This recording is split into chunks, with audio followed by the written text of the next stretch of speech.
back to Coughlan. Left foot it is from about 30. Not a problem.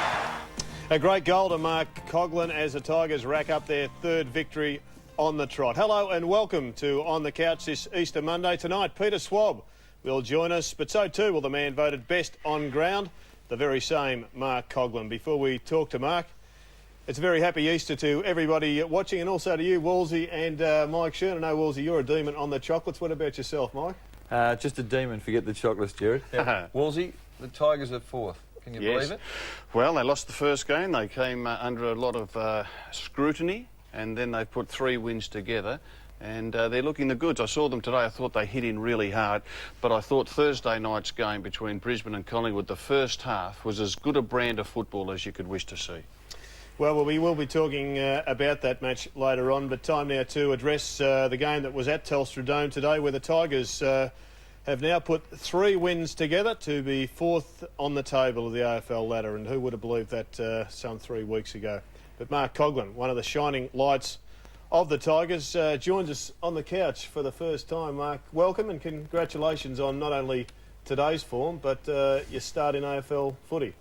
Thanks a lot, Jared. Yeah, it's been a bit of a hectic year, I guess. You know, after the first round, people wrote us off a bit, which is a bit rough, I thought. And, you know, we're just putting away the wins now and looking forward to the year. Third in the best and fairest last year. You built a pretty fair reputation. I must admit, I didn't recognise your first game up. You've changed your hair colour. Yeah, it's probably a little blonder than usual. But you want to be careful. You've got Rory Hilton, a couple of other blondies there. They might start taking the votes from you. Yeah, well, hopefully they think all the positions I get is all the positions they get that they're thinking I'm getting, so we'll see what happens. Ways. Yeah. Mark, you ran so hard today that you actually cramped in the last quarter. I mean, I think there's probably a bit of hardness in the surface element to it, but it's just the ground you cover. I mean, you are a constant runner, aren't you? Yeah, probably don't change my speed a lot. Just tend to keep at one pace throughout the whole game. But yeah, it was a little harder out there at Colonial, so I have cramped there previously as well. Now, you were with Lenny Hayes. I just wondered, what was the instruction? Who went to who at the opening bounce? You to Hayes or Hayes to you? Me to Hayes. That was the matchup we wanted. He had a pretty good game last week, and we thought a run with roll was needed on him because he's a good player and good in close. So probably me on Lenny, yeah. Mark, the run of the midfield, I just think it's improving each week. Tivendale, I thought, was in the votes with his game. Yeah. Little Roden's getting plenty of the ball. Fiora's improving. And Kane Johnson, of course, you must be delighted to be able to play alongside him. Yeah, look, he just adds another dimension to our game. You know, in and under, gets the handball out to our outside players like Tiver, who had another good game. So, you know, it's something we've really needed, and he's, like I said, added another dimension to our game. There's never a discussion about the Tigers without the name of number 12, Richo, coming into the discussion. Yeah. The cheer squad really embraced him today, didn't it? There was a chant about Richo. What does he do for the morale of the team when you know that you missed him last week and he's back this week? Can you sense it before the game that Richo's in and an extra level of excitement? Look, he really is a leader. I know there's been a bit of media about his sort of bad body language and all that sort of thing, but he really doesn't have a go when you're on the field. It's just sort of just how fired up he gets, I guess, and he's, you know, he's good to have out there. There's no doubt about that. Mark, we just see Richo going back and kicking a couple of goals from set shots. Early in the season he was criticised for not having any routine. The last couple of games, there's no doubt there's a routine there. Yeah, look, he's been working pretty hard on that. I don't think he really had a routine, just sort of went back and had a kick, but now he's really focused on that at training. I think he's been working hard with Darren Crocker on that. What's that say about AFL footy, Mark, where you've got a guy regarded as a star, a bloke who's been a star for a long time, and he hasn't had a routine for goal kicking? I think it's just his actual routine was not to have a routine, so that's what it was. That's his routine. Yeah. He's now got one, and it looks like it's working. Yeah, Woolsey, we've focused on it a bit, and he looks a better player. Yeah, look, you're never too late to learn, you know, never too old to learn. I thought he deserved a lot of credit for getting out there with the fractured cheekbone. Yep. You know, that was obviously sore, and, you know, just showed a lot of courage. Just on the courage and the hardness that Richo displayed, I don't think a season goes past over the last decade or so where take the Flea Waitman out of it, where the knock on Richmond is that they haven't got a hard enough midfield, and yet right now you appear to be one of the breed coming through that seem to have taken a personal challenge to change that image. Yeah, look, we've got a few in there now, I think. Everyone's hard in their own way, but you know, I think the last couple of weeks particularly, that's an area that won us the game last week. Yep. In the wet, and you know, I don't think we're lacking in that area.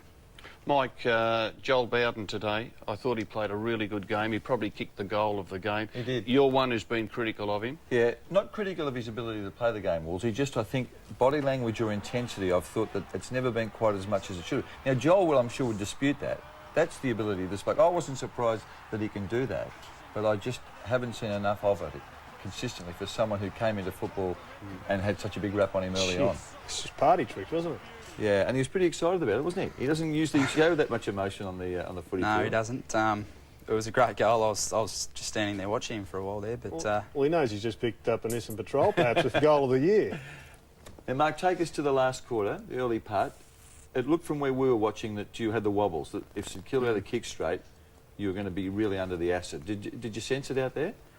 yeah, I did. Look, St Kilda are a good side. We know that. They beat Adelaide at Colonial Stadium, so it just goes to show that they can beat anyone, really.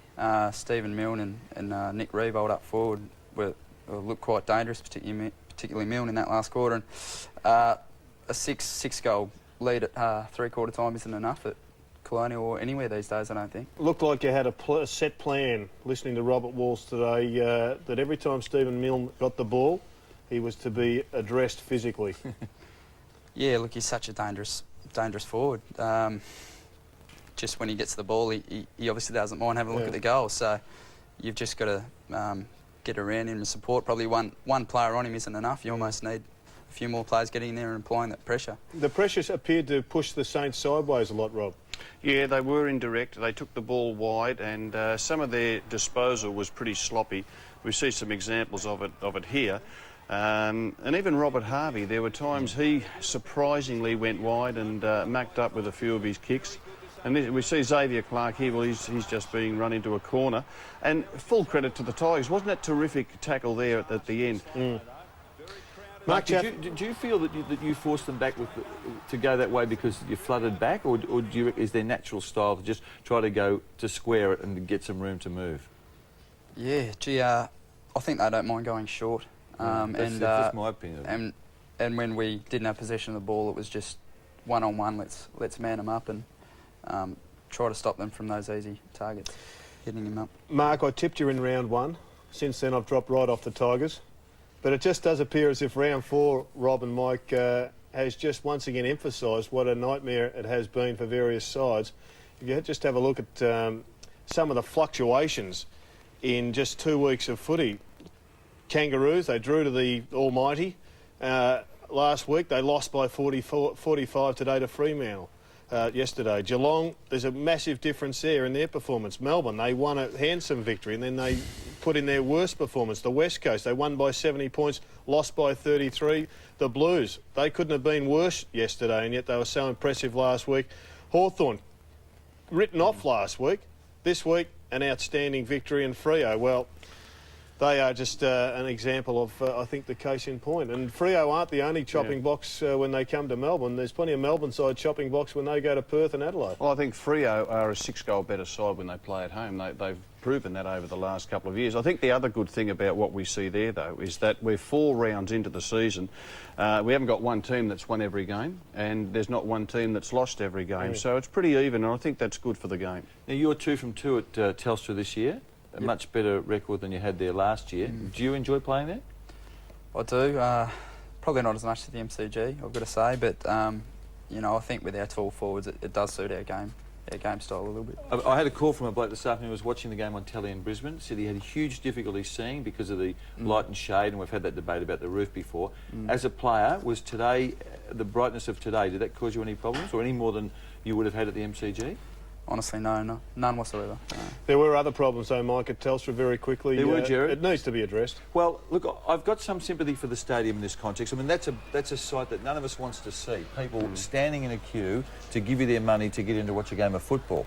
But the problem we have, with nothing on before the main game, I mean, people turn up at 1:15 and 1:30, and you've suddenly got to move 10, 15,000 people into a stadium in a short time. It can't be done when they all need tickets. I think Ian Collins said at 1:15 there were 10,000 people in the stadium. There ended up being about 44,000 people who watched the game. The sad thing is that who knows how many, but there were plenty who just gave up. We had a couple of callers ring in and say, look, we're going to the casino. Well, we've got to wrap it up there, but Mark, congratulations. The Tigers are having as good a season as you are, and you're putting it back to back, and that's the most important thing for a young man's. Congratulations, and thanks for joining us here on the couch. Thanks, Jared. Thanks, guys. Good on you, Mark. Mark Coughlan, one of the youngsters for the Tigers coming through. We'll go to the break, though, with a youngster for Melbourne, and we'll have a look at the Demons after.